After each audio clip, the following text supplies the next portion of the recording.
है आपके?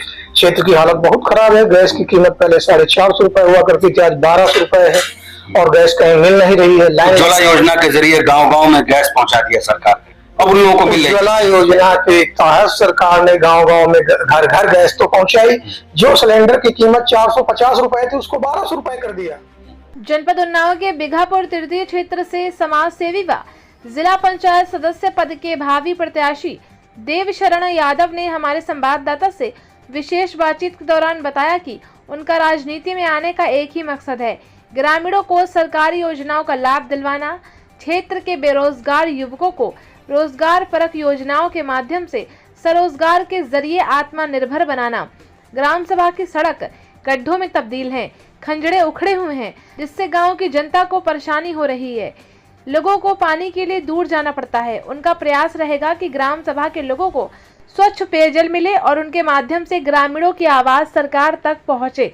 देखिए विशेष रिपोर्ट में बातचीत के दौरान समाज सेवी व जिला पंचायत सदस्य पद के प्रत्याशी देवशरण यादव ने क्या कुछ कहा। मौजूदगी जनपद उन्नाव में है। जनपद उन्नाव के बीघापुर तृतीय क्षेत्र से समाज सेवी देवशरण यादव हमारे साथ हैं।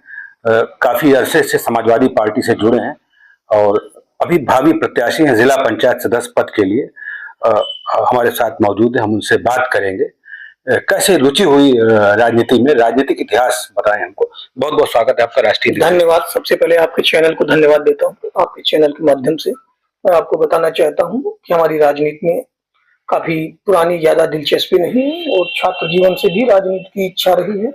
विद्यार्थी जीवन से भी मैं शिक्षा ग्रहण करने के साथ साथ प्रचार भी करता था समाजवादी पार्टी का, और जैसे कि पब्लिक की मदद भी करता था और जनता के बीच में जाता था। तो जनता ने हमारी डिमांड किया कि आप चुनाव लड़ें, जिससे कुछ सुविधाएं जो सरकार की योजनाएं आती हैं जिनको जनता तक सीधे पहुंचाई जा सके, वहां से मुझे रुचि हुई और जिज्ञासा अंदर उत्पन्न हुई कि चुनाव लड़ा जाए। राजनीति सरकार की योजनाओं की बात किया तो ग्राउंड लेवल पे क्या स्थिति है? यहाँ तमाम ग्राम सभा है आपके क्षेत्र में, बीघापुर तृतीय में, तो वहां पे लोग क्या कंप्लेन करते हैं आपसे? योजनाएं पहुंचती हैं कि नहीं लोगों तक? जैसे कि हमारी बीघापुर तृतीय क्षेत्र में 26 ग्राम पंचायतें हैं और लगभग 120 गांव आते हैं। उन 120 गांवों में हमने देखा है तो जैसे कि 50% गांव में अभी तक नालियां खरांजे मजबूत नहीं है।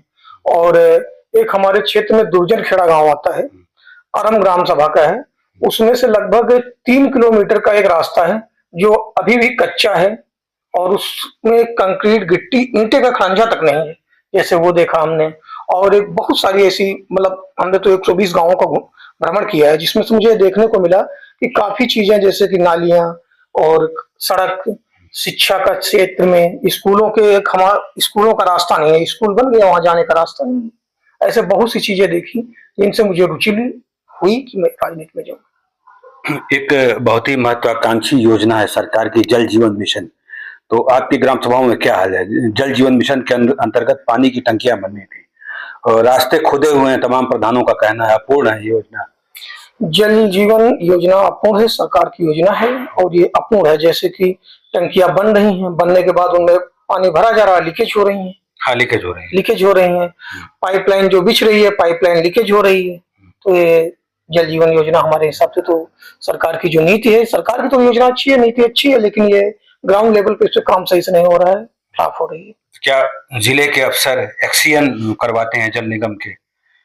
वो जिम्मेदार हैं या ठेकेदार जिम्मेदार हैं? प्रधान तो ज्यादातर कंप्लेन करते हैं आपके क्षेत्र में। प्रधान कंप्लेन करते हैं और इसमें ठेकेदारों की भी कुछ लापरवाही कही जाएगी और कुछ अफसरों की भी कही जाएगी, दोनों लोगों की लापरवाही कही जाएगी। आप युवा हैं, पढ़ाई के बाद आपने ज्वाइन किया समाजवादी पार्टी, तो तमाम योजनाएं हैं, मुख्यमंत्री उद्यम योजना है, युवाओं को स्वरोजगार से जोड़ती है, तो ग्राम सभाओं में उसका फायदा मिल रहा है कि नहीं? बैंक से लोन मिल रहा है कि नहीं? अब ऐसी तो जानकारी नहीं, इसकी जानकारी तो मुझे नहीं है। ना तो बैंक से लोन मिल रहा, ना योजनाओं का पूरी तरह किसी को लाभ मिल पा रहा है। सरकार पूरी तरह से लैंड एंड ऑर्डर में फेल है। अच्छा। सरकार का दावा है कि पारदर्शिता है, हर काम में पारदर्शिता है, सभी को विकास की योजनाओं का लाभ मिल रहा है, कानून व्यवस्था बिल्कुल अच्छी है, 0 FIR होता है। आप जनसेवक हैं, अपने क्षेत्र में आप मेहनत कर रहे हैं, लोग आपसे क्या बताते हैं, आप ग्राउंड लेवल पे क्या स्थिति है? ग्राउंड लेवल पे सरकार के कानून व्यवस्था ढीली है। जैसे कि कोई भी पीड़ित व्यक्ति थाने जाता है तो उसकी एफआईआर नहीं लिखी जाती है। जैसे कि अभी हमने हमारे क्षेत्र में कुतुबुद्दीन गढ़ेवा है, वहां पर हमने देखा है कुछ लोग सामंतवादी लोग नाली में खड़ंजे में पानी भर रहे हैं, पीड़ित व्यक्ति थाने जा रहे हैं, उनकी एफआईआर नहीं लिखी जा रही है। जो पीड़ित है उसी का प्रशासन 107/16 में चालान कर रहा है। पीड़ित का चालान हो जा रहा है? पीड़ित का चालान हो रहा है। तो आगे मुख्यमंत्री पोर्टल पे 1076 पे सुनवाई के लिए सुनवाई होती है कि नहीं? आगे कंप्लेन करते हैं? सुनवाई होती है, रिपोर्ट तो प्रशासन को लगानी रहती है, थानेदार को लगानी रहती है, वो रिपोर्ट लगानी खाना पूर्ति हो जाती है। खाना पूर्ति हो जाती है। बिजली की क्या स्थिति है आपके क्षेत्र में? बिजली की स्थिति आप देख ही रहे हैं। सरकार, आप क्षेत्र में आप भी घूमे हैं हमारे, तो आपने भी देखा होगा। बिजली तो रात में चली जाती है। बिजली रात में हाँ चली जाती है, आपको भी जानकारी होगी। क्षेत्र में आप घूमे हैं हमारे, कंप्लेनें आपके पास आई हैं, तो लगभग बिजली की भी कंप्लेन आप तक आई होगी, जो आप स्वयं जानते होंगे। किसान, तमाम ग्राम सभा है बीघापुर तृतीय में, किसान भाई हैं, किसान भाई खुश हैं कि नहीं? किसान भाई, किसान सम्मान निधि मिल रही है, किसान सम्मान निधि, छुट्टा पशुओं के लिए तमाम योजनाएं। छुट्टा पशु आप देखिए बहुत घूम रहे हैं। छुट्टा पशु कहीं और गौशालों में उनकी कोई सुविधा नहीं है, ना चारा मिल पा रहा है जानवरों को समय से। जानवर गायें मर रही हैं गौशालों में, और आवारा जानवर घूम रहे हैं जो किसानों का नुकसान कर रहे हैं। किसानों की फसल का उचित रेट उनको नहीं मिल पा रहा है। खाद के लिए किसानों को लाइन लगानी पड़ रही है, और जो भी किसानों की खाद की बीज का हर एक चीज का रेट अधिक है, और उतने रेट, उस रेट के हिसाब से किसानों को फसल का रेट उचित नहीं मिल पा रहा है। सरकार का कहना है कि राम राज्य है इस समय, और डबल इंजन की सरकार है देश में, प्रदेश में, और राम राज्य है। तो जनता का क्या कहना है? जनता आती है, आपसे मिलती है, क्या जनता समझती है, राम राज्य है या नहीं? अब राम राज्य तो हम नहीं कह सकते इस विषय में।